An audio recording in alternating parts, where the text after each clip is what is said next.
সফল হয়েছে, আবারও ঘুষ শুরু হয়ে গেছে, আবারও জুলুম শুরু হয়ে গেছে। এর কারণটা কি? কিয়ামত পর্যন্ত দল পরিবর্তন করবেন, কিয়ামত পর্যন্ত লিডার পরিবর্তন করবেন, কিন্তু মানুষের ভাগ্যের পরিবর্তন হবে না। আমাদের শায়েখ মুর্শিদ বরাল্লাহু মারকাতে বলেছেন, তেঁতুল গাছ লাগিয়ে মিষ্টি ফলের আশা করা যায় না, মাদার গাছ লাগিয়ে আমের আশা করা যায় না। দুর্নীতিবাদ, চোর, ডাকাত, বদমাশ, লিডার, নেতাদের মাধ্যমেও দুর্নীতির মুক্ত দেশ করা যায় না।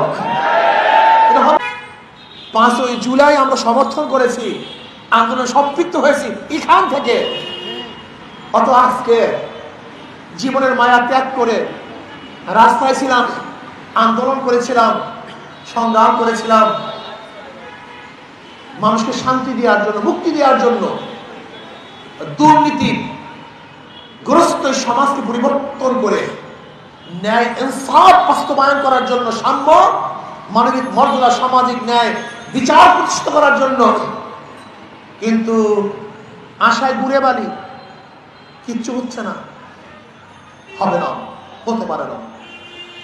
যতদিন পর্যন্ত নীতি ও আদর্শ ভিত্তিক কোন শাসক শাসন না করবে, শুধু দল এবং নেতা চেঞ্জের মাধ্যমে মানুষের শান্তি আসবে না, আসতে পারে